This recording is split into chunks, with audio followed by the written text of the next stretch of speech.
Hola, ¿cómo están? Soy Elise Bayán Y yo soy José Utreras, también conocido como Planeta Errante. y les damos la bienvenida a Jugo de Ciencia, un podcast de dos astrónomos que hablan de cualquier cosa de ciencia. Y Elise, quería partir preguntándote si viste la película Little Miss Sunshine. Sí, po, obvio. Yo digo sí, po, obvio, seguro que hay gente que no la vio, pero yo sí la vi.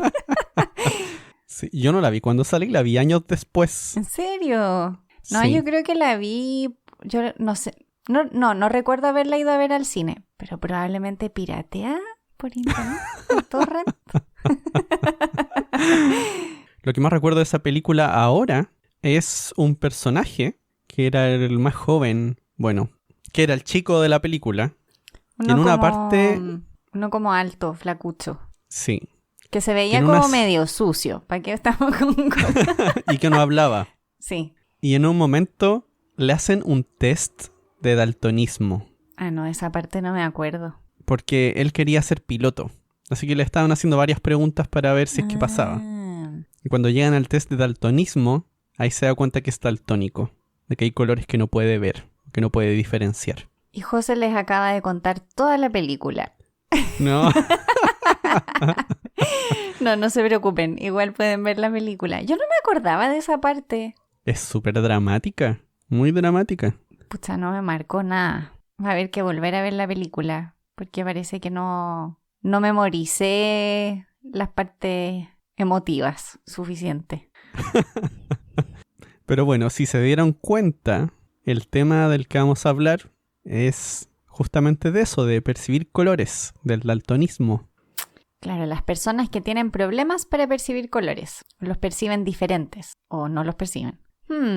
O sea, igual, claro, en la película él no puede ser piloto.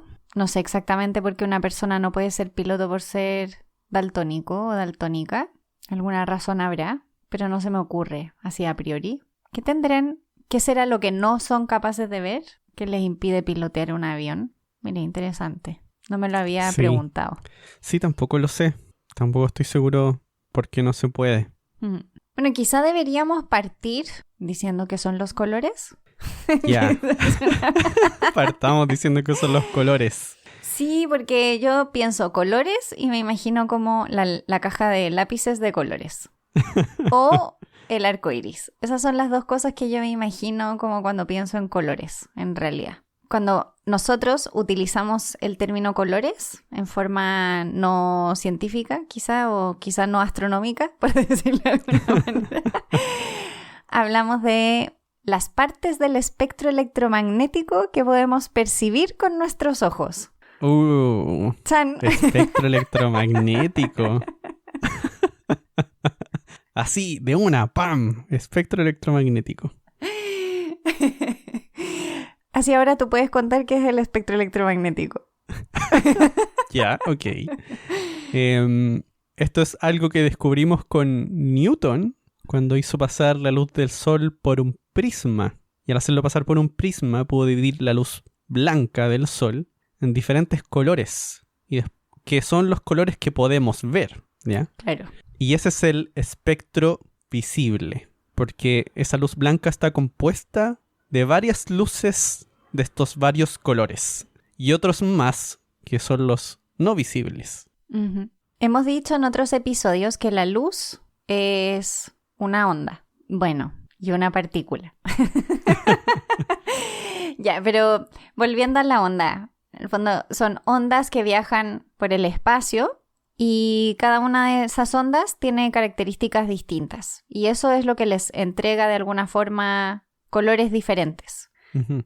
Estas características diferentes las llamamos longitud de onda o frecuencia. O sea, son ondas que son más apretaditas o más estiradas. Así en términos simples, como para que se lo puedan imaginar.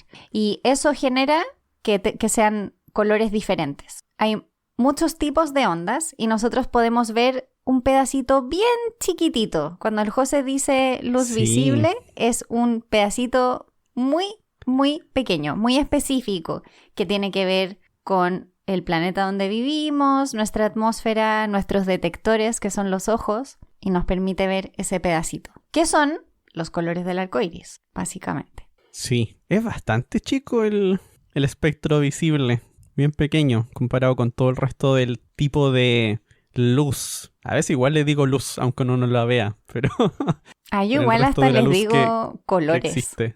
También, como el color infrarrojo, el color rayos X. El color radio. El color radio es como el que más me desencaja, pero yo creo que por eso me gusta. Me gusta usarlo. Sí. Bueno, pero hoy día nos vamos a centrar solo en eso, en los colores visibles, en los que nosotros podemos percibir, porque finalmente vamos a hablar de lo que ciertas personas no pueden ver y también por qué vemos como vemos. Sí. Y una de las primeras personas que comenzó a hacer teorías respecto a cómo percibimos el color fue Palmer en 1777, esto como 100 años después de Newton. Ya. Y aquí comienza a especular que en el mecanismo de visión de los humanos existen 3 mecanismos diferentes y que cada uno puede detectar un tipo de luz diferente. Debe haber estado inspirado en cómo uno mezcla colores con pigmentos, porque uno puede usar 3 colores más el blanco y el negro para comenzar a obtener el resto de los colores de, o sea, una rosa cromática en el caso de los pigmentos. Aquí en el caso de Palmer, él pensaba que la luz uno la podía separar en 3 tipos de partículas de diferente energía, de diferentes colores, y estos 3 mecanismos diferentes detectaban 3 tipos diferentes. Claro, en realidad construyó una teoría en base a su experiencia. Está súper bien en realidad y no iba mal encaminado del todo. No. Bueno, y lo de los 3 colores, claro, yo creo que en el colegio quizá cuando uno estudia, no sé cómo se llaman acá los ramos, pero biología. Dibujo, no. Dibujo en arte. O artes se llama arte, o artes plásticas plásticas, o algo así. artes visuales. Sí. Uno ve los colores primarios en general. Y ahí es donde uno aprende eso, que si uno mezcla colores en diferentes proporciones puede lograr todos los colores que quiera. Así que claro, ¿para qué vas a necesitar más detalle que 3 si con 3 lo puedes lograr? Sí. Eso es por un lado una de las primeras ideas de cómo nuestros ojos y nuestro cerebro interpretan los colores, porque los colores son una experiencia. Una experiencia. Una experiencia. En el sentido de que son algo personal. Más adelante tal vez vamos a seguir hablando de eso, pero son algo propio. No es como que uno pueda decir que todos vemos el mismo color. Ya. Vamos con la pregunta que todos nos hemos debido hacer en la infancia, probablemente. No sé si todos. ¿Cuál? Pero, ¿cómo sé pregunta? yo que otra persona ve el color igual que yo lo veo? Yo sé que José y yo llamamos rojo a lo mismo, pero yo no sé si José ve el rojo igual que yo.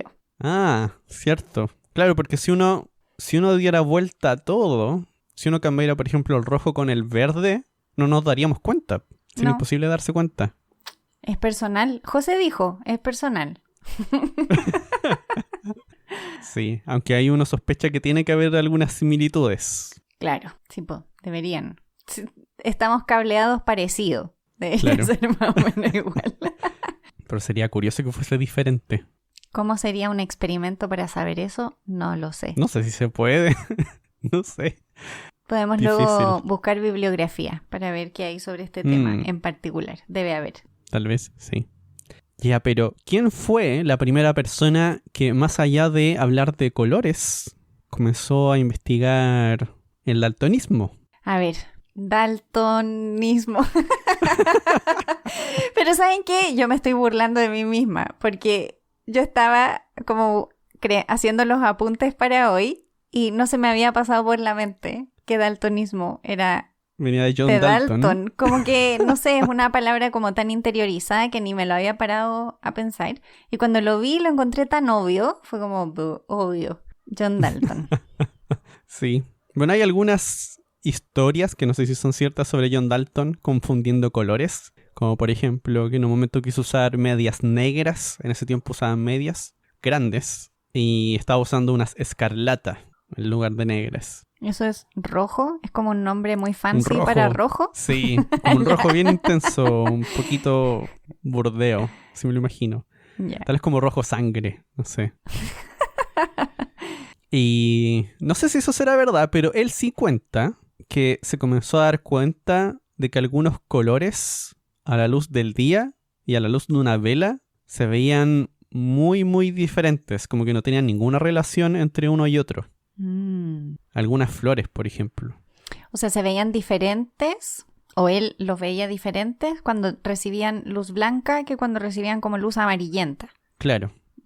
A pesar de que otras cosas aún parecían tener como un poquito del color que se veía durante el día, con algunas flores pasaba que no. Claro, quizá acá sería bueno mencionar que los colores en realidad que nosotros percibimos son la interacción de la luz con la materia. Eso quiere decir que la luz que interactúa con la materia también genera distintas cosas.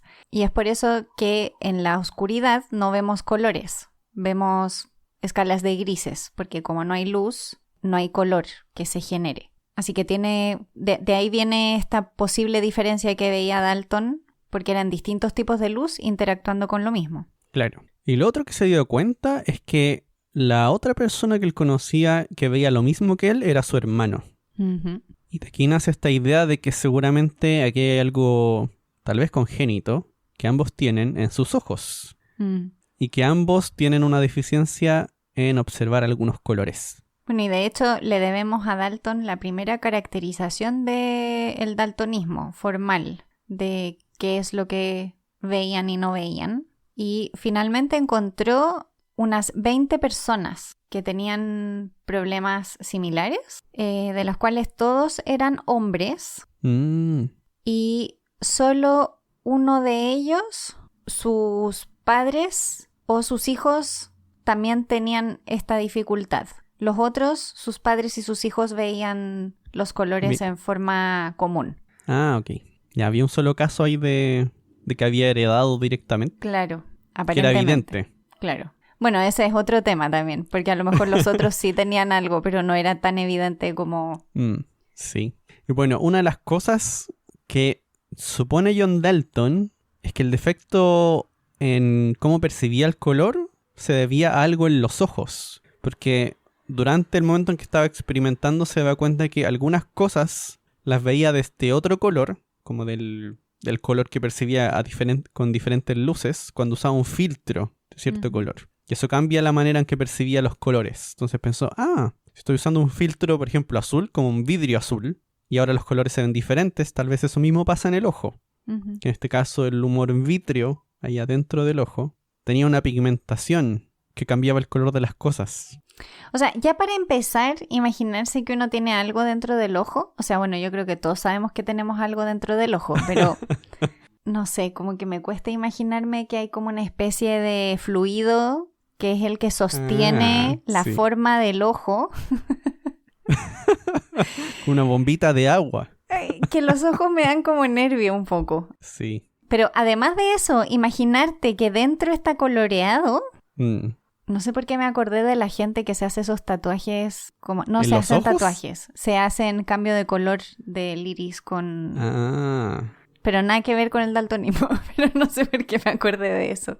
Qué nervio. Pero era una explicación, claro, él sabía que existía ahí un fluido y era una forma de fabricar su filtro. El filtro que según él le resultaba igual. Claro. Y bueno, lo que hizo Dalton para salir de la duda, aunque él no sale de la duda con esto, fue donar sus ojos. Ya. Cuando muriera, eso sí. Cuando muriera. Sí, donó sus ojos a la ciencia. Y ahí los abrieron, hicieron experimentos haciéndoles pasar luz y no se veía este efecto que él mencionaba. No había como una absorción de algún color en especial que evitara que viera el color en sus ojos. Claro. Y ahí igual habían ya científicos esperando este resultado. Dalton no era el único que tenía ideas sobre cómo sucedía esto. Y Thomas Young tenía otra propuesta de cómo esto sucedía. Pero claro, igual es como triste que haya sido Dalton el que donó los ojos y que nunca haya sabido la solución. O sea, no la solución, pero que nunca haya sabido que no estaba en lo correcto. Bueno, quizá mejor, porque se debe haber ido más feliz de que haya encontrado la explicación al daltonismo. Pero igual hizo una contribución, porque permite descartar una hipótesis. Sí, con un por experimento. supuesto, por supuesto. No, no estoy desmereciendo los ojos de Dalton. Bueno, Thomas Young, esto ya es al principio de 1800, por ahí, él propone la hipótesis del tricromatismo, que se trata que en el ojo tenemos 3 tipos de receptores que detectan 3 tipos de luz diferentes que corresponderían a 3 colores. Ujú. Esto fue inspirado por los pigmentos porque él pensaba que estos 3 receptores recibirían luces azules, rojas y amarillas. Parecido a Palmer. Claro. Y que cuando uno de estos receptores no funcionaba, se producían estas percepciones incorrectas en los colores respecto al resto de las personas. Ujú. Y algo que me llamó mucho la atención de Thomas Young fue que él comienza a pensar sobre la luz en general, sobre el espectro electromagnético, el espectro visible, y que sería imposible que en la retina o en el ojo humano, porque él pensaba que estos receptores estaban en la retina, como en la parte de atrás del ojo, sería imposible que hubiese un receptor para cada color diferente, porque son infinitos colores. Así que de alguna manera el ojo humano debería reducir la cantidad de receptores al mínimo posible. Y el mínimo posible son 3, porque con esos puedes hacer todos los colores. Buena jugada de Young. Eso yo lo encontré bastante inteligente, porque podrían haber más. O sea, uno podría decir podrían haber 4, pero ya con 4 tal vez deberían haber colores extra.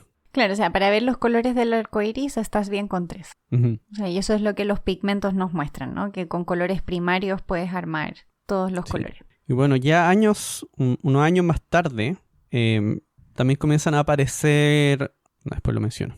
Y años más tarde, una de las cosas que comienza a ocurrir es que comienzan a aparecer legislaciones o preocupaciones por la gente daltónica. Yo ahí me pillé con un artículo de 1811 de George Wilson, donde hablan de la teoría de los colores, del daltonismo, Ujú. y al final de este artículo hablan de los riesgos de las señales en las estaciones de trenes o en barcos.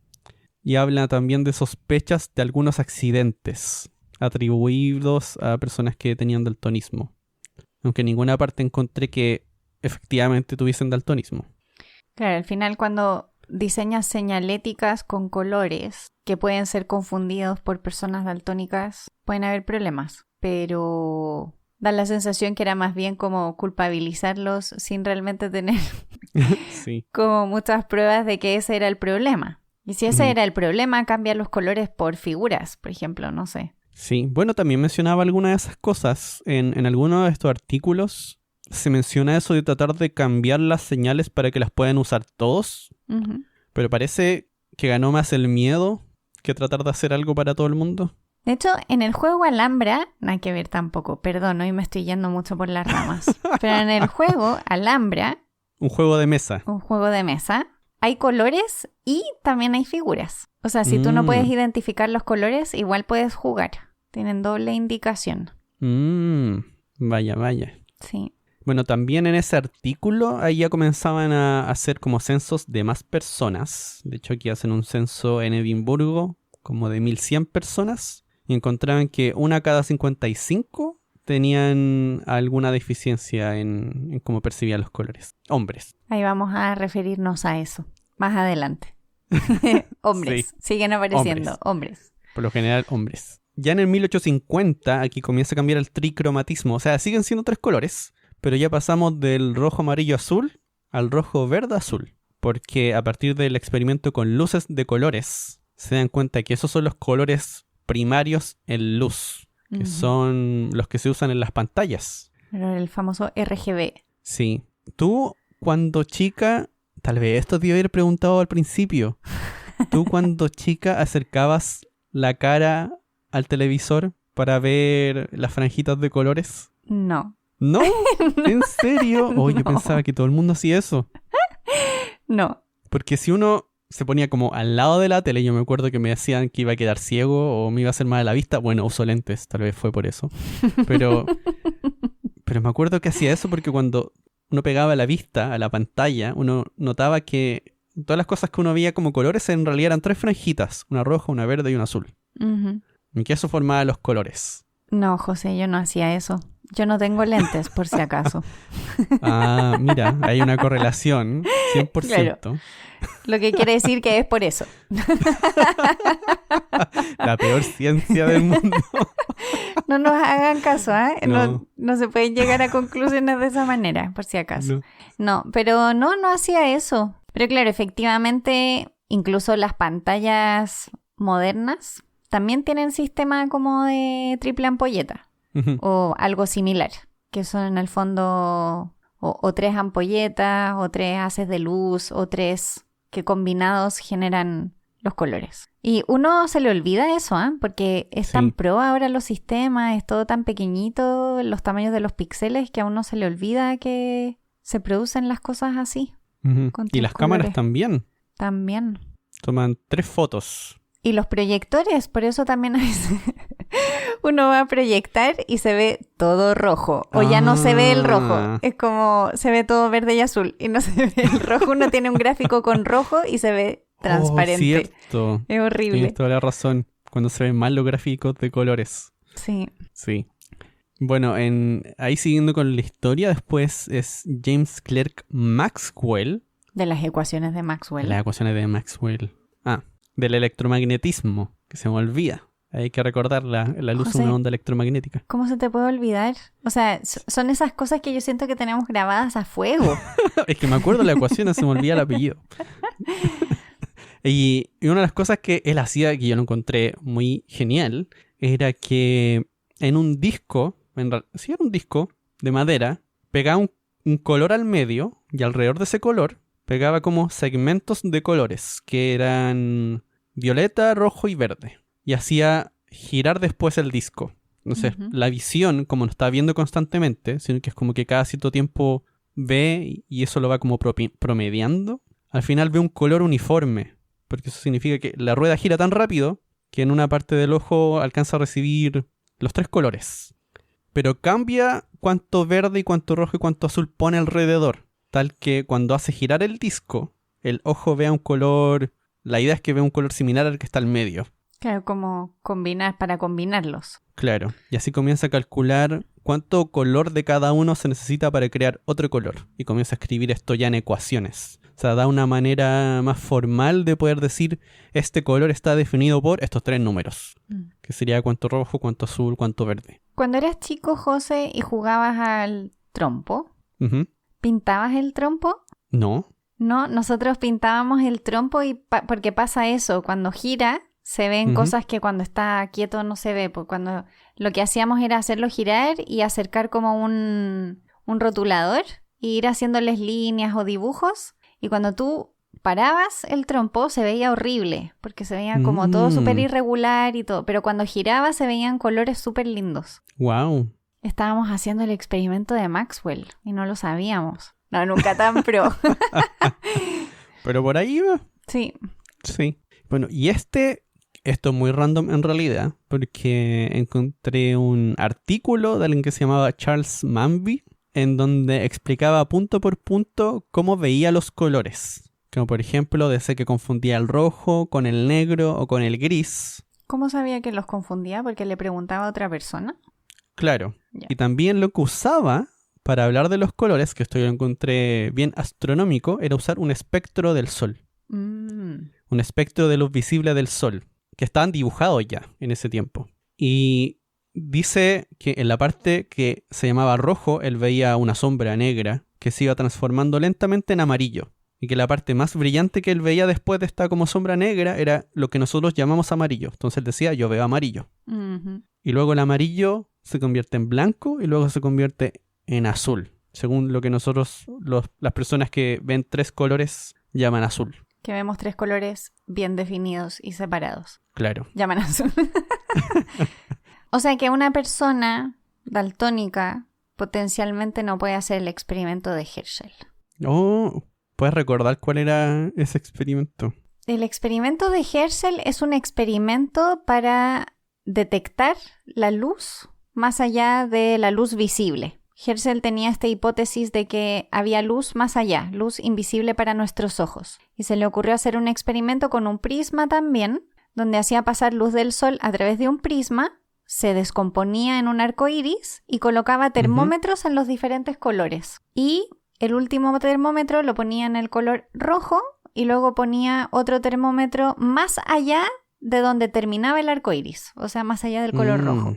Si hay que poner un termómetro también lejos de ese arco iris, como para tener la temperatura ambiente. Y la hipótesis era, si hay luz más allá de la luz visible, más allá del arco iris, ese termómetro también va a recibir radiación, que es diferente a la radiación, o sea, digamos a la luz ambiente, y entonces va a subir también la temperatura. Y entonces se puede en el fondo detectar la luz invisible. Pero según lo que dice José, si uno es una persona daltónica que el arco iris termina antes, va a colocar el termómetro en donde las personas que no tienen problemas para ver los colores ven colores. Entonces va a estar detectando a lo mejor la temperatura de la luz roja, no de la luz invisible o del rango fuera del visible, digamos. Claro. No sé si me compliqué mucho. Sí. No, se entiende. Igual es curioso porque si te imaginas que todos los humanos no pudieran ver el rojo, igual sería el mismo experimento. O sea, claro, porque sería luz invisible. Seguiría siendo luz invisible. El rojo sería luz invisible. Claro. Sí. Y lo llamaríamos tal vez el infraamarillo. Claro, porque el rojo, está el rojo y luego viene el infrarrojo. Por eso José dice eso del infraamarillo. Sí, pero yo lo digo porque es un experimento que uno tiende a compartir mucho con los profes para los colegios, pero que a lo mejor los profes también tienen que tener ese cuidado cuando lo utilizan en sus aulas, porque seguramente van a tener algún alumno daltónico y no va a ser tan simple. De repente como que hablando de esto se me ocurre, o sea, como que vengo a la mente, o sea, se me vienen a la mente todos estos momentos donde uno potencialmente hizo algo que una persona daltónica no va a poder percibir, como un gráfico, por ejemplo. Hay que tenerlo más presente, creo. Sí. Continuando con estas investigaciones, en 1876 aparece algo conocido como las leyes de Horner. Bueno, Horner es una persona también. ¿Ya?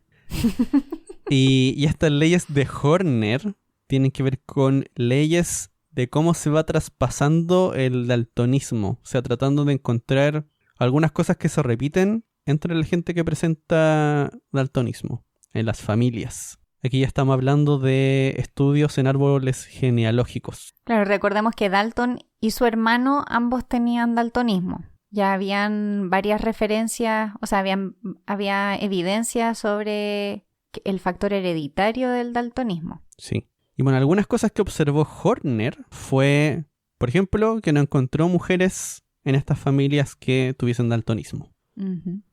Que un padre podría tener daltonismo, pero las hijas no, podrían tener visión normal. ¿Y los hijos? Y los hijos, en los casos que él había revisado por lo menos, todos los que tenían daltonismo, sus madres veían bien. Ya, o sea, era como padre con daltonismo y madre que veía bien. Tenían hijos hombres con daltonismo y hijas mujeres. O sea, no necesariamente. Tenemos que recordar como las leyes de Mendel. Sí. Y bueno, una de las más confusas, que es la última, que es que los hijos de las hijas de padres con daltonismo tienen el mayor riesgo a tener daltonismo. Porque pasaba que un padre podía tener daltonismo, tener hijas que no tuviesen daltonismo, pero los hijos de ellas sí tenían un alto riesgo de tener daltonismo. O sea, como que pueden traspasar el gen que tenía su padre sin ellas experimentar este problema al percibir colores. Qué confuso. ¿En serio? Sí, pero estas cosas son todas como medias confusas. Es como cuando te cuentan que la tía de la prima, de la hija, no sé. Es más fácil, claro, si uno ve el árbol. Uno, persona vidente, si ve el árbol, se le hace más fácil. Sí. Y ya en 1878, otra persona, Holmgren, no sé cómo decir bien el apellido, pero en Suecia examinaron a 30.000 personas. ¿30.000? 30.000. Wow, mucha gente. Y descubrieron una diferencia. Porque algo común que suele pasar en estos casos es que confunden algunas tonalidades de rojos con verdes, Ya. de lo que nosotros llamamos rojo y verde. Ujú. Pero había una diferencia, que hay algunos que el rojo lo veían oscuro, como negro, pero hay otros que sí veían el rojo. Ya, o sea, tenían dificultades diferentes. Claro, tenían dificultades diferentes. Entonces aquí ya descubren que hay más de una, hay más de un tipo. Sí. ¿Y no había habido como nada que hablara de varios tipos antes de eso? No, Qué curioso igual. sí es curioso. Claro, aquí tenían una muestra más grande también. El siguiente que descubre que hay más diferencias es Lord Rayleigh, en 1881. Lord. Sí, me da risa porque se llama John William, pero todo el mundo Lord. lo conoce como Lord Rayleigh. Y él lo que inventó fue algo llamado el anomaloscopio, donde aquí mezclaban luces de los 3 colores. Esto es parecido a la idea de Maxwell de combinar los 3 colores para crear otro color. Ujú. Aquí usaban 3 luces para poder crear colores, mezclar las luces y crear un color. Entonces uno podía ver adentro de este anomaloscopio y terminaba viendo un color. Y algo que se dio cuenta con sus cuñados, con 3 cuñados, era que cuando él mezclaba los colores para generar amarillo, ellos le decían que ellos veían rojo, que se veía muy rojo. Y lo que comenzó a hacer fue bajar la cantidad de rojo, porque uno podía manipular cuánto color de cada uno estaba usando. Y eventualmente sí podían ver el amarillo. ¿Qué quería decir esto? Que pueden ver los colores que nosotros vemos, pero la mezcla no es igual. Serían capaces de identificar los colores, pero los verían diferentes. Porque esto es una cosa que es importante, que a veces me confunde, es que tú puedes mezclar rojo y verde para hacer amarillo, Sí. ¿sí?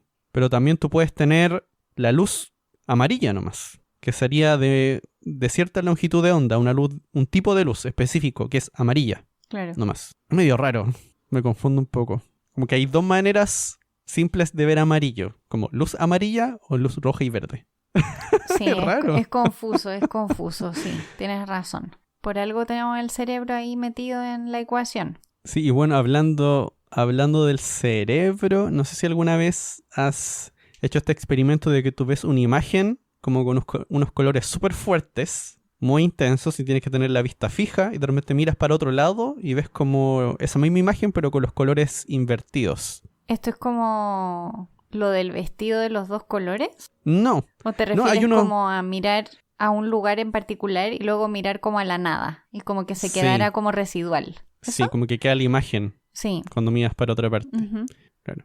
Porque una de las cosas que se estaban dando cuenta en este tiempo es que esa imagen residual, por ejemplo, si habías visto algo de color rojo, la imagen residual era medio verde o tal vez un poco cian. Ujú. Entonces quedaba otro color que lo comienzan a llamar el color opuesto. Y de aquí surge la idea de los colores opuestos, que es que no vemos 3 colores, sino que tenemos 3 receptores que diferencian entre estos opuestos. Que igual tenía algo de sentido respecto a la gente que tenía estos problemas de daltonismo, Ujú. porque algunos veían del rojo al verde como colores y otros veían del amarillo al azul. Ujú. O sea, esos eran los espectros que veían, rojo, verde o de amarillo a azul. Y de ahí aparecen también que tal vez esos son los tipos de mecanismos en los ojos, que pueden diferenciar rojo y verde y amarillo azul, Ujú. y blanco y negro. Raro. Sí, seguían como creando estas teorías porque todavía no estaban como convencidos por dónde tenían que ir. Sí, porque tenían problemas con, por ejemplo, la otra teoría, la del tricromatismo. Ujú. En principio no explicaba alguna de estas cosas, como de los colores opuestos. Como que no alcanzaba a cubrir todos los tipos de daltonismo con la explicación que tenían. Claro, Eso. aunque también existían estas explicaciones que yo he escuchado harto, en este tiempo ya existían, que era que tal vez un color lo que hacía era como fatigar los receptores del color, por ejemplo, del rojo, Ujú. y después cuando tú mirabas a otra parte ya no podías detectar rojo, Ya. porque estaban cansados los receptores, de cierta forma. Bueno, es Pero, como- pero había gente muy convencida de eso. Ujú. Bueno, no es tan fácil saber. O sea, Sí. camino Bueno, y largo. también una diferencia es que el tricromatismo aparece del mundo de la física y esta teoría de los colores opuestos aparece de la fisiología y de la psicología. O sea, aquí estaban más interesados en cómo nosotros en el cerebro estamos interpretando el color. Si es que hay algún efecto visual, por ejemplo, que tenga que ver más con ilusiones ópticas, de cómo vemos los colores. Claro, y lo otro es como desde la óptica y de la luz, como las propiedades de la luz. Uh-huh. Y finalmente, 1911, Edmund Wilson descubre que todo esto, el gen, estaba en un cromosoma X. Y que era un gen recesivo. O sea, ahí se explica el famoso árbol genealógico que no entendimos. Sí. ¿Y cómo funciona esto? Los hombres son XY, la mujer es XX. Uh-huh. Aquí estamos hablando de los cromosomas nomás, ¿ya? Y una mujer como tiene 2X, si en uno de estos X está este gen recesivo, como es recesivo, el otro X manda y puedes ver los 3 colores. Si es que ese vino de alguno de tus padres que veía 3 colores. En cambio, en el caso de un hombre, si ese X tiene el gen, listo, ya tiene daltonismo. Claro, por eso los hombres siempre salían como que tenían daltonismo y no encontraban mujeres, porque la probabilidad de que una mujer tenga daltonismo expresado, digamos, que se expresa el gen, es mucho menor. Pueden tener el gen, pero sin expresar. Y por eso los hijos de ellas luego tenían una alta probabilidad de también tener daltonismo. Claro. Entonces podía pasar que se saltara ahí una generación, ahí en la combinación de los cromosomas. Claro, porque para que una mujer tenga daltonismo, tienen que pasarle un gen, o sea, tiene que tener los 2 X con el gen. Claro, de la madre y del padre, que es poco probable que ocurra. Sí, pues además que la madre tiene 2, así que puede que justo no te pase el que tiene, aunque la madre fuera portadora. O sea, portadora, claro. no sé si se llama portadora. Sí, aquí los biólogos, por favor, gen. No... Bueno, verdad, tienes razón. El vocabulario biólogo no es nuestro fuerte. No, para nada. Pero bueno, ahí ya existe al fin como una explicación de cómo poder seguir de cómo poder explicar esta diferencia entre hombres y mujeres respecto al daltonismo y por qué es tan preponderante en hombres. De hecho, sí, yo todas las personas que conozco daltónicas son hombres. No conozco ninguna mujer daltónica. Bueno, al menos que me lo haya dicho, porque también uno dice, no conozco a nadie, sí, pero no todo el mundo te dice si es daltónico o no, pues para eso necesitas conocer a la gente un poco más, pero sí. De la gente que sé que es daltónica son puros hombres. Ya, Liz, ¿te parece si vamos a una pausa? Ya, vamos a una pausa.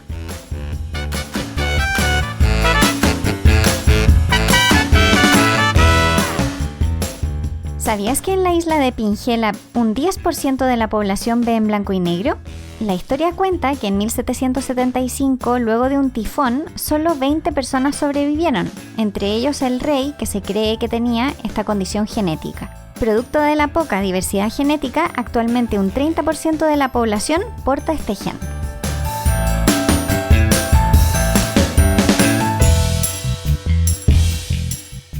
Y ya estamos de vuelta para seguir conversando de daltonismo. Sí. También me llama la atención que nosotros en nuestro idioma le decimos daltonismo, pero en muchos otros idiomas no se llaman así. Sí. Sí, es como ceguera de color. Claro. Sí, no sé si el reconocimiento a Dalton en este caso particular es como, a lo mejor se debería llamar, qué sé yo, yanguismo o maxwellismo o no sé. Bueno, no importa. Divagando. O otro nombre, no sé, como colortropia. No sé si eso será el nombre correcto, pero tal vez algo de ese estilo. Sí, podría ser. Sí. Y bueno, ya ahora que está un poco más claro que hay distintos tipos, cómo se traspasa, entramos a la época en la que se comienzan a crear tests. ¿Cómo uno puede saber si uno es daltónico y cuáles son los colores con los cuales uno tiene problemas? Y uno de los primeros tests, y uno de los más famosos, es el test de Ishihara, que es este típico test de los circulitos de colores y que al medio tienen unos números con otros colores. El del carnet de conducir. Si es que claro. Alguien se ha sacado el carnet de conducir, el del carnet de conducir. Sí. Antes de esto, se usaban lanas de colores. Y la gente tenía que tomar una lana y decirte qué color era la lana. Ese era el test normalmente antes, que era algo bastante fácil de portar. Pero no apto para COVID. Claro, no apto para COVID. Me imagino ahí como desinfectando entre persona y persona. Sí. Y bueno, este test fue creado por Shinobu Ishihara, que durante la Primera Guerra Mundial, le pidieron que hiciera un test, que creara un test para poder estudiar las habilidades visuales de ahí la gente en la guerra. Igual, ese test tiene algunos números que son muy sutiles. O sea, a ver. Sí, no es como que uno no los vea, pero no son tan evidentes. Pero claro, si tienes que lograr identificar todos los tipos, tiene que ser como súper amplio. Algunos como con distintos colores y distintas intensidades también. Uh-huh. Claro, para diferentes... Claro. Y otro que a mí me recuerda a un juego es un test que apareció en 1940 llamado Farnsworth Mansell de 100 colores. El Color Hue. Color Hue, sí. Y este era el test, un test que tal vez algunos de ustedes han visto, donde uno tiene que ir ordenando colores. Como ir de un color y llegar al otro, pasando por los matices diferentes que van entre medio. Y a veces esto lo suelen hacer con estas imágenes que muestran como un rango de colores y dicen ¿cuántos colores diferentes puedes ver? Es parecido. Sí, y uno dice 1 y resulta que son como, no sé. 38, no sé. Sí, muchos colores muy, muy parecidos. Sí. Bueno, el Color Hue que nos reímos es un juego, una app de celular. No sé si existe en otra parte. Pero yo la tenía y la tuve que desinstalar porque me frustraba al final. Que tienes que ir ordenando los colores y claro, se va poniendo más difícil. Y también sentía que dependía mucho de la pantalla del celular y del brillo del celular si es que uno podía o no ordenarlos. Sí, eso es cierto. Uno puede hacer un poco de trampa en esas cosas. Por ejemplo, en estos tests que se hacen virales de repente, que ponen como un continuo de colores, un gradiente, y te preguntan cuántos colores puedes diferenciar, porque en realidad son como franjas de un color. Claro, si tú inclinas la pantalla de, no sé, de tu computadora o de tu celular, a veces puede ser más fácil diferenciar los colores. Así que igual hay trampa ahí. Mala cosa. Estoy viendo la serie Fundación. Uh-huh. Y en la serie Fundación hay un personaje que es daltónico y no debe ser daltónico porque es un clon. Y es clon de alguien que no era daltónico. Entonces, mal ahí hay un problema. Un problema de genética ahí. Sí. Grave. Y cuando lo van a pillar o le quieren hacer una trampa, le muestran una pintura y le preguntan, ¿cuántos pájaros ves? Y él dice, veo 3. Y luego resulta que se pone como también unos lentes especiales y eran 6. Pucha. Y no lo vio venir. Así que ahí se dan cuenta de que efectivamente es daltónico. ¿Qué serie era? Fundación. Ay. Spoiler total. Sí. Pucha. Este es jugo de spoilers. Contamos uno al principio y ahora otro. Continuando, en 1956 ocurre un punto de inflexión. O tal vez no tanto punto de inflexión, pero un momento esperado por harto tiempo. Que en 1956 Gunnar Svaetichin, espero haber dicho bien el nombre, finalmente descubre que hay células en la retina que son sensibles a 3 tipos de longitudes de onda, o como a 3 rangos de colores. Este es el descubrimiento de los conos. Los famosos conos. Sí. Tenemos conos y bastones. Los conos son los que detectan el color y los bastones solamente intensidad. Uh-huh. Sí, entonces los bastones son los que en realidad permiten ver mejor de noche. Ver mejor de noche, claro. Que es como raro porque no estamos hechos como para ver de noche en realidad. Pero tenemos ahí un sistema. Tenemos un sistema para poder ver igual. Y los conos son los que nos permiten ver estos 3 rangos de color, como decía José, que vendrían a ser como el entorno del rojo, el entorno del verde y el entorno del azul. Uh-huh. Pero en realidad el azul es como el que está mejor definido. Está como más solito ese rango de colores que podemos ver. Y luego el rojo y el verde se cruzan un poco. Claro. Como que hay una parte en la que detectan los mismos tipos de luz. Claro. De hecho, hay una parte donde detectan de igual forma ciertos tipos de luz. Uh-huh. Sí, es como raro. Como que no estuviese tan bien diseñado. Hay un filtro que no está tan bien diseñado. Se parece, a mí me da como risa porque me recuerda bastante a los telescopios, cómo funcionan. Los telescopios también tienen filtros, detectan rangos de longitud de onda también. Y a veces no están tan bien definidos. Sobre todo antiguamente. Ahora los filtros son súper modernos y están bien delimitados y todo, pero antiguamente no estaban tan bien delimitados. Entonces era como sí, más o menos alrededor de esta longitud de onda. Interesante que sea un mecanismo similar. Ah, ya entiendo, sí. Bueno, este descubrimiento de Gunnar fue hecho en peces, no en humanos. ¿Y cómo descubrió esto? Detectaban o registraban señales neuronales cuando exponían partes de la retina a colores. Es una técnica bastante complicada, de hecho, no la entiendo. Voy a ser sincero, no la entendí. No, pero igual nos diste como alguna información. O sea, los exponían a ciertos tipos de luz y veían cómo reaccionaba el cerebro, más o menos. Claro, sí. Y bueno, por parte de estas técnicas y por descubrir los conos es que gana el premio Nobel, finalmente, en 1967. Pero otra cosa que descubre es que durante esta señal neuronal hay una segunda capa de neuronas que parece que preprocesa la señal que viene de los conos. ¿Preprocesa? Sí. O sea, como antes de que llegue al cerebro para interpretarlo. Antes de que llegue para interpretarlo como color. Es que dijiste preprocesa y como que pensé antes de los conos y fue como antes de los conos. Antes de los conos no hay nada. Sí, entonces sería reprocesa. Sí. Claro, es como depende del punto de vista. Sí. No, pero sí te entiendo, porque el cerebro procesa y esto es como antes de que llegue. Sí. Claro, sí. Y parte de este procesamiento previo se suele como equiparar a esta teoría de los colores opuestos. Al parecer, serían como neuronas que se activan cuando un color opuesto es más fuerte que el otro. Aunque parece que hay diferencias, eso sí, de cuáles son estos colores que se oponen. Yeah. O sea, al parecer están los dos mecanismos. El del tricromatismo y este de los colores opuestos. Qué raro todo. Sí. Yo pensaba que era más simple, pero parece que no. O sea, la luz llega a nuestros ojos, es detectada por los conos y los bastones, después pasa a un preprocesamiento y esa información se manda al cerebro y el cerebro la interpreta, más o menos. Más o menos. Ya en los años posteriores, en los 80, se comienzan a detectar conos individuales en los ojos. Y ahí se comienza a estudiar de mejor manera cuál es la respuesta de cada uno de estos conos, como saber cuáles son los tipos de luz que activan cada cono. Con cuál se encienden o qué tipo de luz absorben para enviar después una señal. 80 nomás. Para mí 80 es como casi moderno, pero estoy pensando que estamos en el 2020, 40 años atrás.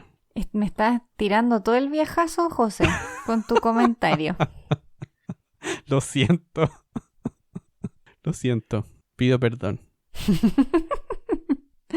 Y ya en el 86 aíslan los genes que son responsables de esta expresión en los conos. Como de los distintos tipos de conos. ¿Cuáles son los de onda larga? Que en realidad son los que detectan más los colores más parecidos al rojo. Los de onda media, que tienen un pic de detección en el verde.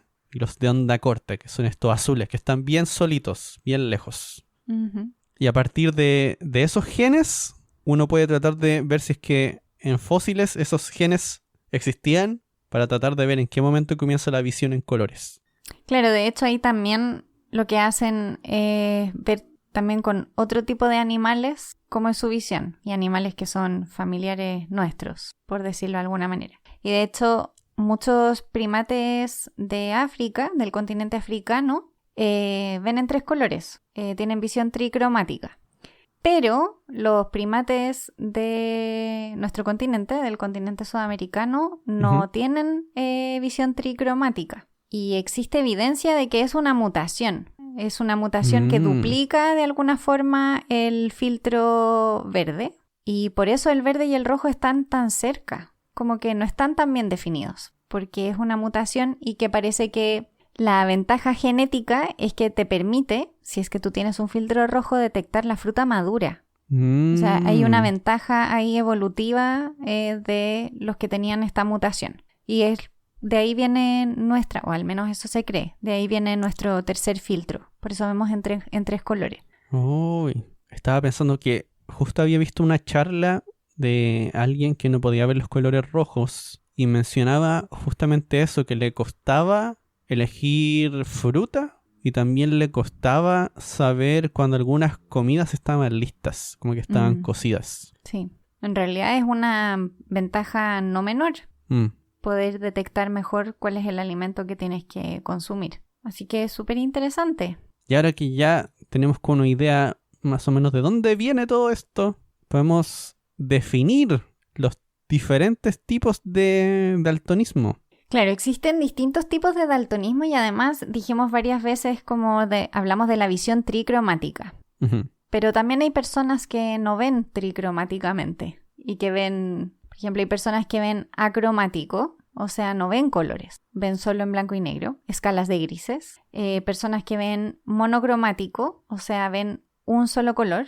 Están las personas que ven dicromático, o sea, ven dos colores. Y hay tres tipos dentro del dicromatismo. Sí. Estos nombres son muy complejos. Está la deuteranopia, que es la ausencia de fotorreceptores del color verde. Está la protanopia, que es la ausencia de los fotorreceptores que corresponden al rojo. Y está la tritanopia, que es la menos frecuente, que es la que presenta ausencia de fotorreceptores de tonos azules. Entonces ahí hay personas que ven dos colores y que puede ser que no vean el rojo o no vean el verde o no vean el azul, siendo el azul el que suele verse mejor, digamos. Es el filtro que menos problemas trae porque es el que está más separado. Sí. Y luego está el tricromatismo anómalo, que corresponde a las personas que efectivamente ven tres colores, pero no los ven de la forma correcta. Y ahí tenemos la deuteranomalía, que corresponde a que no ven correctamente el verde. Está la protanomalía, que es que no ven correctamente el rojo. Y finalmente la tritanomalía, que es que no ven correctamente el azul. Y de nuevo, la tritanomalía es la menos común de las ya ni me sale. El tricromatismo anómalo. Eso. Sí. Bueno, de todas, la deuteranomalía es la más común, que es que los conos verdes no funcionan tan bien como en el resto de la gente que tiene tricromatismo, en la mayoría de las personas. De hecho, se da en un 5% de los hombres. Es alto. Es mucho 5%. Uno cada 20. Claro, sí. Yo iba a decir 5 de cada 100 y dijiste 1 de cada 20 y me quedé como, ¿what? Sí. Sí. 1 de cada 20. Es harto. Sí, y en total es como 1 de cada 12, contando todos estos fenómenos en hombres. 1 de cada 12. Y en el caso de la mujer es como 1 cada 200, por lo que recuerdo. Ayer escuché que las personas superdotadas son como 1 en 50. O sea, hay más personas que no ven bien el color verde que personas superdotadas. No sé por qué esta comparación es relevante, pero no sé, me acordé de eso. Estaba pensando si la gente que es muy pesada también era superdotada. ¿Cómo defines superdotado pero puede ser una persona muy pesada? Que tenga una habilidad impresionante en la pesadez. No sé, habría que ver las definiciones, cómo se define la diferencia entre altas capacidades y superdotado. Bueno, preparando los apuntes de esto, yo me fui como a leer un montón de cosas súper entretenidas que en realidad no tenían nada que ver. No, pero algo que me impresionó mucho, claro, es este tema de cómo vemos los colores, ¿no? Y tenemos este sistema que nos permite ver tres colores, que es mucho más que otros animales y mucho menos que otros animales. Y claro, depende mucho de dónde se desenvuelven estos animales y qué es lo que necesitan ver para sobrevivir, que en el fondo tiene requerimientos diferentes. En general, los mamíferos tienden a ver un color, tienden a ser como los rojos, los insectos tienden a ver como los tonos azules y los ultravioletas, pero encontré un artículo que hablaba sobre pájaros y sobre por qué los pájaros veían tantísimos colores, muchos más que nosotros, muchos más. De hecho, son incluso como sensibles al ultravioleta, bueno, igual que los insectos, pero también ven los colores visibles y dependiendo, ven diferentes cosas. Pero los investigadores también se preguntan por qué requieren de tantos colores. ¿Por qué tienen que ver tantos colores? Y una de las cosas que pensaban es, bueno, a lo mejor tiene que ver con los colores que ellos poseen también, porque nosotros sabemos que los pájaros tienen, no todos, pero muchos tienen como plumajes súper coloridos. Pero esa no es la razón, porque lo que muestra la evidencia es que ven alrededor de entre el 26 y el 30%, o sea, los colores que poseen son solo entre el 26 y el 30% de los colores que son capaces de ver. O sea, tienen 70% más de detección de color que lo que a priori requerirían. Pero claro, ahí habría que pensar como qué otros animales necesitan ver, qué otras cosas necesitan detectar, qué tipos de alimentos, cómo detectan esos alimentos. Y ahí requieren un montón de colores.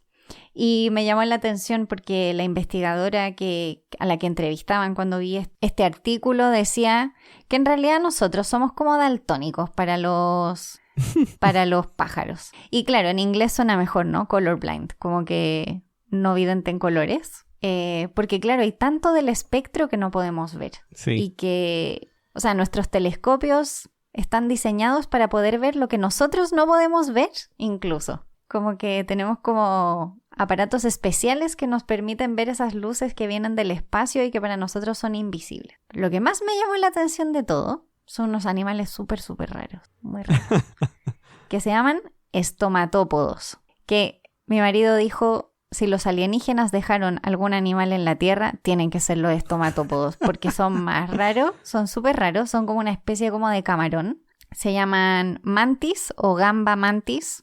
Y eso, viven en el fondo del mar, son un crustáceo y se mimetizan súper bien. Tienen unos ojos extrañísimos, porque además de ver muchos colores, tienen como del orden de 16 detectores. 16. Nosotros tenemos 3 y 2 funcionan más o menos. Ellos tienen 16 y tienen como 12 filtros de color y además ven polarización de la luz. ¿Polarización? Sí, pero lo más impresionante no es solo que ven polarización, es que con los detectores de polarización que tienen, pueden cubrir todos los parámetros de Stokes. O sea, pueden definir total y absolutamente la polarización de la luz que están viendo, de todas las formas. ¿Sí? O sea, de hecho, deberíamos usarlos a ellos para estudiar la polarización de la luz del espacio. Bueno, ahí tal vez haya que explicar un poquito. Que recuerden que la luz es una onda. Imagínensela como una cosa que sube y baja, pero también puede ir de lado a lado o en diagonal. Eso es la polarización. Pero también hay una diferencia en cómo esa polarización cambia en el tiempo. Porque puede que sea siempre de la misma manera o que vaya cambiando. Que puede ir, por ejemplo, ir en diagonal, después ir de arriba a abajo. Como que va girando. Y todas esas cosas uno las define con lo que les llamo los parámetros de Stokes. Cuando nosotros detectamos los colores, lo único que detectamos es la longitud de onda de la onda. Pero no detectamos nada de lo que dijo José, ni el arriba abajo, ni el lado, ni el chueco, ni ninguna de esas cosas. Es como la información básica. Y esto como que te entrega, digamos, un poco como todas las propiedades geométricas, por decirlo así, espaciales de la onda. Entonces tienes mucha más información. ¿Lo recordó los escarabajos?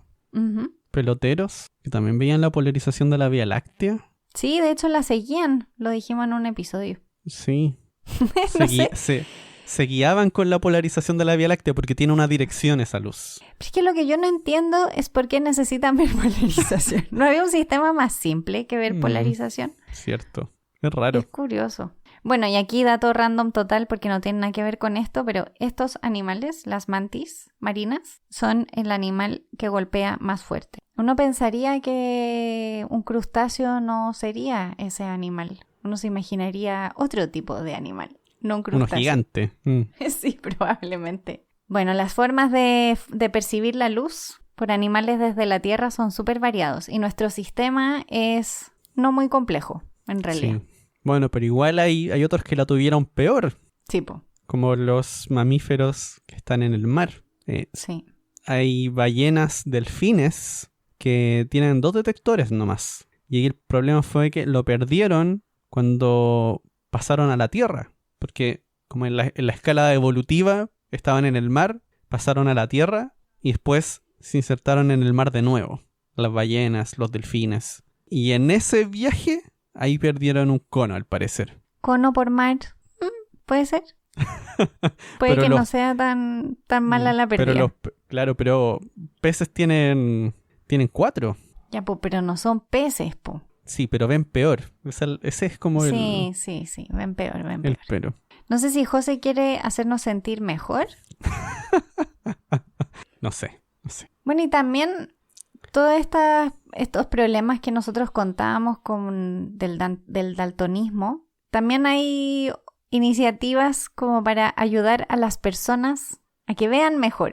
No sé si mejor es la palabra. Que puedan ver una riqueza de colores mayor o percibir ciertas cosas que no pueden percibir por sí solos, porque sus filtros no están súper bien definidos. Así que existen lentes que están hechos para ayudarlos a que perciban mejor los colores. Para eso, en realidad, claro, no cambian nada del ojo. Eso va a seguir igual. Sí. Pero lo que hacen estos lentes es que filtran luz. Y la luz que filtran es la parte que es conflictiva. Por ejemplo, si el filtro, o sea, los detectores que ven alrededor del verde y los que ven alrededor del ojo están muy superpuestos, en el fondo limita un poco esa parte que es detectada doble para que haya como una separación más real entre los colores. Ahora, esto no sirve para todos los tipos de daltonismo. Depende del tipo de daltonismo si es que esto funciona o no. Y yo me pregunto realmente qué es lo que ven. O sea, aparentemente puede ser súper llamativo para ellos, como esta experiencia de poder ver estos colores, pero claro, tampoco ven los colores como si no tuvieran daltonismo. Eso no es lo que logra este sistema. Es entregarles una sensación... En realidad no sé cuál es el objetivo. ¿Cuál es el objetivo? No lo tengo claro. No sé, tampoco. Que vean más colores. No sé. Pero, ¿sabes qué? Ahora que mencionaste eso... ¿Qué? Comencé a pensar en monitores, porque esto se trata al final de tratar de hacer que si tú estás viendo verde, en realidad la mayor cantidad de verde sea la que se aleja más del rojo, o el rojo que ves se aleje lo más posible del verde. Y las pantallas que nosotros usamos están hechas con 3 colores. Es como hay un espectro de personas para las cuales puedes hacer monitores especiales. José les está dando una idea de emprendimiento. Yo creo que debe estar hecho. Eso no lo he visto. No he visto que hayan... Pero sí, en realidad tienes razón. O sea, si tú haces un test como el que mencionaste de los números y pueden ver a través del test cuál es realmente tu tipo de daltonismo, de más que tú puedes programar tu pantalla de computador para que en el fondo mueva, como que emita los colores que a ti te sirven. Claro. De hecho, acabo de encontrar algo. Una empresa que se llama BenQ, con B larga. Al parecer hacen monitores especiales para personas que tienen deuteranomalía o protanomalía, que es como ese problema que se puede arreglar así. En ese caso, de hecho, porque el tema de los lentes es para ver el entorno, yo no sé si a las personas realmente les sirve utilizarlas en permanencia, tampoco sé si cansa la vista ni nada.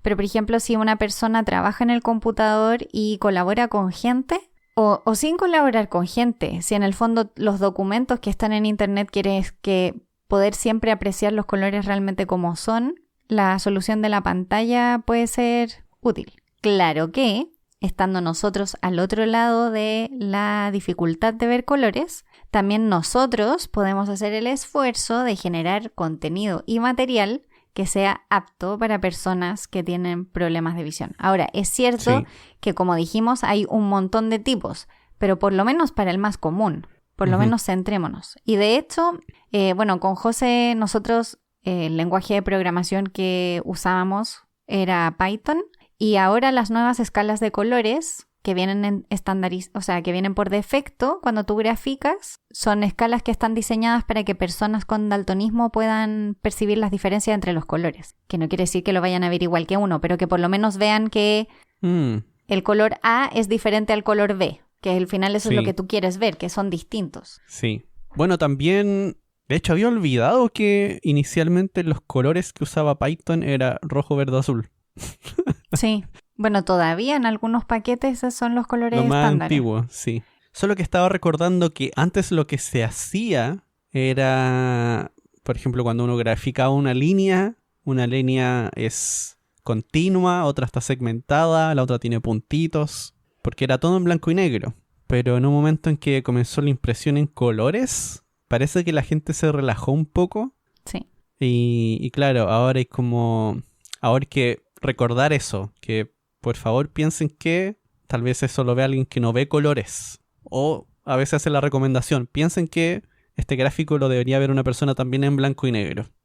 Por eso es bueno utilizar colores y símbolos. Sí. De hecho, a veces uno dice, pero ¿para qué pusieron colores y símbolos? Es redundante. No es redundante para todas las personas. Es redundante para uno que puede ver los colores y los símbolos, pero es mejor. Y además, aquí, esto totalmente fuera de tema, pero además te permite que si imprimes en blanco y negro una publicación, por ejemplo, igual puedas saber de qué te están hablando. Porque Sí. cuando hay gráficos y están en colores así como súper pro y lo imprimes y luego no ves nada, es un gráfico totalmente inútil. Sí. Oye, estaba pensando que hay unas escalas de colores que son malísimas. Que hay varias, de hecho. Que hay un grupo de escalas de colores que son como rojo, blanco, azul, o rojo, blanco, verde, o amarillo, blanco, azul. Que si en algunos casos, para algunos tipos de daltonismo, o si ves en blanco y negro, es como que fueses negro, blanco, negro. O gris, blanco, gris. Oh, ¿sabes qué se me vino a la mente?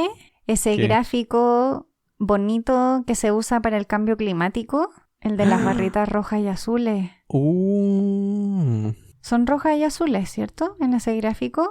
Sí. Para los que no sepan, existe un gráfico que en realidad es una visualización de cómo ha ido cambiando la temperatura en la Tierra en el tiempo. Y es una representación gráfica bien bonita, pero efectivamente los colores son rojos y azules. Ya. Ahora estoy viendo esto con una aplicación. Estoy viendo este gráfico del cambio climático que son unas líneas verticales. En inglés se llama warming stripes, que sería como barras de calentamiento. No sé si... O barras de clima también. Y claro, es una escala de grises y tú ves que va de gris, de repente se pone blanco y de repente se pone gris de nuevo. Ay, qué pena. O sea, yo entiendo por qué son rojos y azules, porque tiene que ver con la temperatura, pero claro, ahí nos caímos. Sí, creo que tenemos que poner esto en internet ahora. Sí. José lo va a tuitear. Sí, y ahora lo voy a tuitear. Están escuchando el momento en el que nace un tuit. No, pero creo que son cosas importantes. Los invitamos a todos, los que trabajen en computador, a instalar como las extensiones o las aplicaciones en los computadores para poder ver las cosas como las verían personas daltónicas. De hecho, hay algunas aplicaciones que son solo para la deuteranomalía. Sí, deuteranomalía. Al José le sale mucho mejor, como que a mí me cuesta mucho. Pero hay otros que uno puede elegir todos los tipos. Entonces uno puede probar con todos los tipos cómo se vería. Por supuesto va a haber gente que de todas formas no lo va a poder ver. Pero intentar, dado que lo más común es la deuteranomalía, por lo menos intentar que para las personas que tienen ese tipo de daltonismo hagamos gráficos que sean aptos para ellos, para que los puedan ver y apreciar. Yes. Sí. Y yo, por ejemplo, trabajo en el Estado y en realidad nunca, por lo menos en la unidad en la que yo trabajo, este tema no sale. El tema de hacer gráficos que sean amigables. Amigables. Sí. Daltónicamente amigables. Sí. Menelis, ¿tienes algo más que agregar para el episodio? No, para el episodio no, pero ya dentro de poco es Navidad. Sí, así que también aprovechamos de contarles que es el último episodio de la temporada. Sí, pero solo de la temporada. Es que nos tenemos que tomar vacaciones también para programar la próxima temporada y todo. Y para descansar también. Recargar pilas. Sí. Y volver en marzo con energía. Así que este es un buen momento para que nos escriban si es que quieren que hablemos de algún tema. No les prometemos que vamos a hablar de ese tema, pero lo vamos a considerar. Las ideas siempre son bienvenidas. Pero no nos tiren temas muy difíciles, que de repente nos mandan algunas ideas, pero hay que estudiar mucho porque son de temas como muy diferentes a los nuestros y son muy complicados. Sí. Sí, recuerdo cuando nos propusieron el tema de las frutas. Y yo Todavía está pendiente. Sí. Quedé un poco abrumado. Gracias por pensar que podemos hacer episodios de todo, pero no. Claro, si nos dicen tal vez un episodio de las manzanas, por ahí podría ser. Bueno, y aprovechando que ya nos estamos despidiendo, les recordamos que nos pueden ayudar en Patreon para que el podcast siga y que el próximo año sea mucho mejor. Para eso pueden ir a www.patreon.com/jugo de ciencia. Y recuerden que si quieren ponerse en contacto con nosotros, nos pueden seguir en nuestras redes sociales. Somos Jugo de Ciencia en Twitter, Instagram y Facebook, o pueden escribir a jugodeciencia@gmail.com, donde ahí voy a estar esperando a responderles, esperando ahí los mensajes. Esperamos que este episodio les haya gustado mucho y nos vemos en la siguiente temporada. Nos vemos el próximo año. Chau, chau. Que tengan una excelente Navidad y fin de año. Nos vemos en el 2022. ¡Feliz año nuevo! ¡Chao! Chao.